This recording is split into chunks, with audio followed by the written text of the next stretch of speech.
So yun guys, what's up mga katikman? So another day, another food vlog mga idol. Guys, maganda tong ipapakita ko for our next video mga idol. Guys, ang ganda ng kanilang lugar dito for our events, seminars, and mga special occasions. Kung naghahanap tayo ng mga lugar or place for our events, guys, nag-o-offer sila dito ng mga packages. Guys, nakita ko mura. Meron sila ditong for as low as 18,000. Makakapagpa-reserve ka na ng 20 to 30 packs. Diba? Ang dami na nun.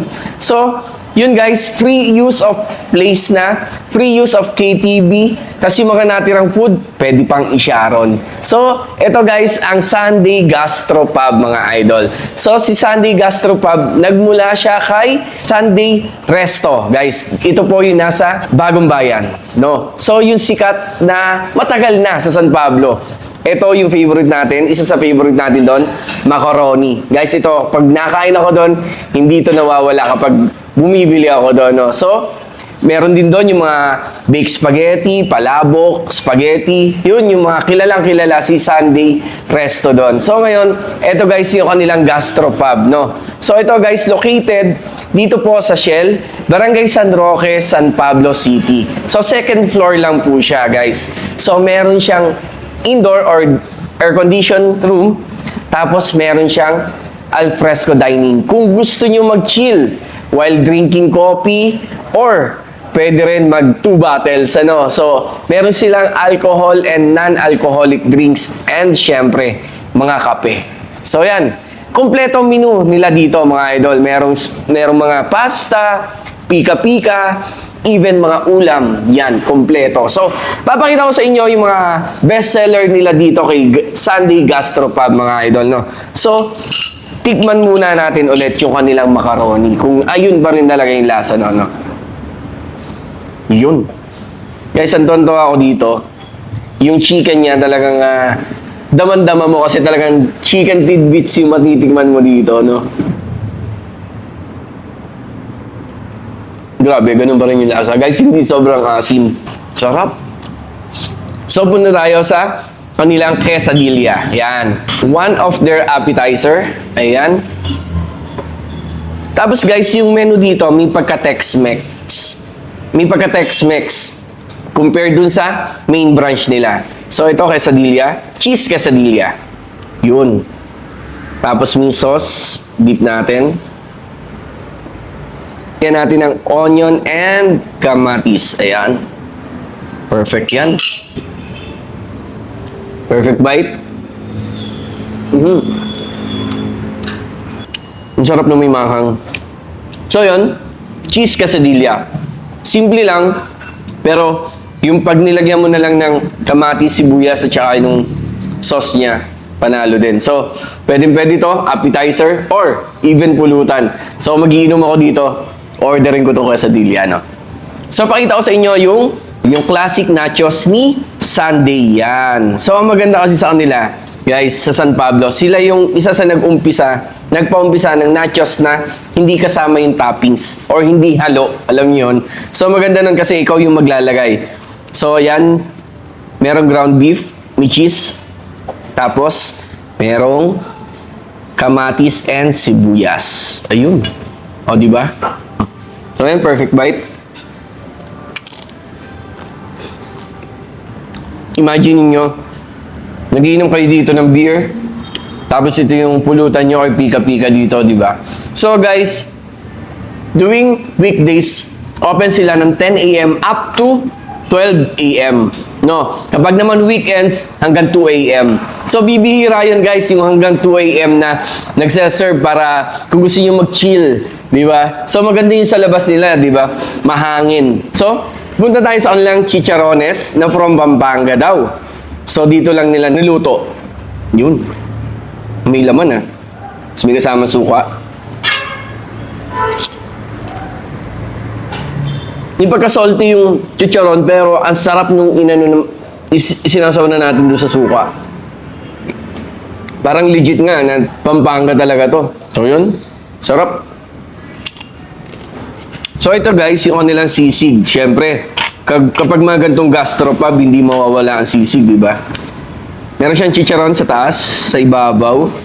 Na yun, perfect bite.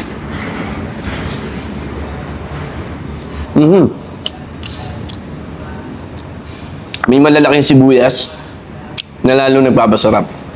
Then, yung mayonnaise nila, masarap ha. Hindi basta-basta mayonnaise nila. Talagang quality mayonnaise yung ginamit nila. Harap.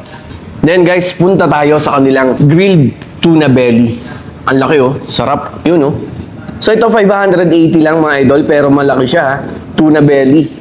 So sa mga mahihilig naman dyan mag-inom na gusto pulutan ay isda, ito yung para sa inyo. Yun. So tingnan ko muna ng walang sausawan. Ito yung tuna belly nila mga idol.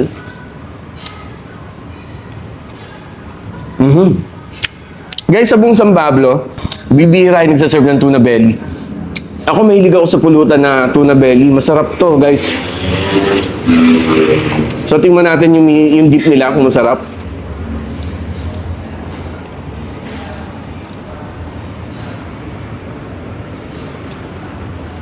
Magkahalong maasim, matamis, maalat. Yung sausawan. Sarap, perfect na perfect din sa tuna belly, mga idol. Kapag babalik ako dito magiinom, o-ordering ko to. Tuna belly, sarap. So, punta tayo sa kanilang rice meal. Ito ang beef bulgogi. Wow! So, syempre, hindi mawawala ng rice meal dito sa kanila, no? So, guys, sample to ng mga food nila na ino-offer for their events, for the special occasions, yan. So, kausapin nyo lang sila kung ano yung gusto nyong ipaserve na pagkain, or ano yung gusto nyong favorite yung mga para sa inyong mga okasyon, ano? Yun, perfect bite. Beef bulgogi. Guys, yung karne niya, yung texture, hindi man siya ganun kalambot, pero kaya mo siyang lunukin, alam mo yun? Tapos yung lasa niya, may pagkamatamis yung beef bulgogi. Yun. Tapos may carrots, may sibuyas. Ito yung beef bulgogi nila. Then, since Tex-Mex nga ito nga, so ito guys, meron sila ditong chicken pesto. From scratch din, sila mismo yung gumawa nung flavor. So, hindi ito yung nabibili natin na mga nasa sachet na pesto. So, sila din yung gumawa ng pesto nito. Yung pesto sauce. Perfect bite.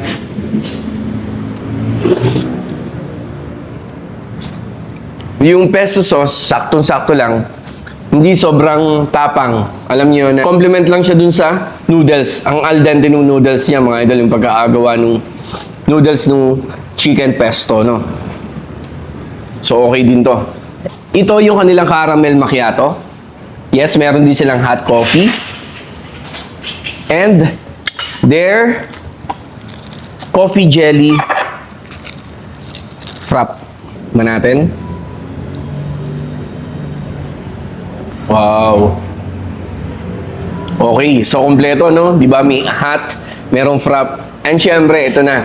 Ipapakita ko sa inyo alcoholic drinks, tequila sunrise. So meron sila mga cocktails, beers, and even yung mga bottle nila dito. Meron sila dito. So, kung naghahanap kayo dyan ng mga pwedeng pag-chill while drinking, pwede itong Sigas, si Sunday Gastropub, mga idol. So, tequila sunrise.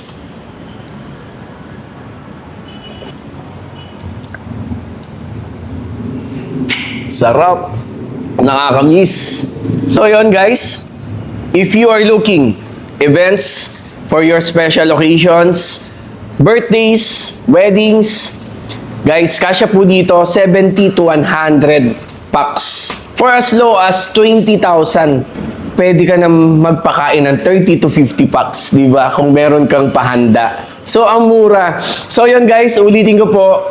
Free use of place, free use of KTV, tapos yung mga natirang pagkain sa in-order nyo, pwede nyong i-sharon yun. O, di ba? Kasi yung iba nagpapapackage, hindi na pinapadala di ba? Sayang din yun. Sharon nga di ba? So, yan guys. Come and visit Sunday Gastropub, located po, Barangay San Roque, Shell Station, San Pablo City, Laguna, mga idol. Meron din silang isang place sa Banay-Banay, Batangas City, no? So, yun guys.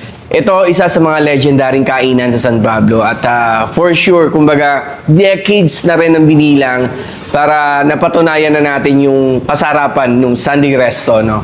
So, syempre, hindi mawawala yung mga party trays nila na nakasanayan natin and their bento meals, no? So, yon available yan lahat dito kay Sunday Gastropub. So, yon mga tikman, puntahan nyo na at tikman, no? So, yon thank you for watching.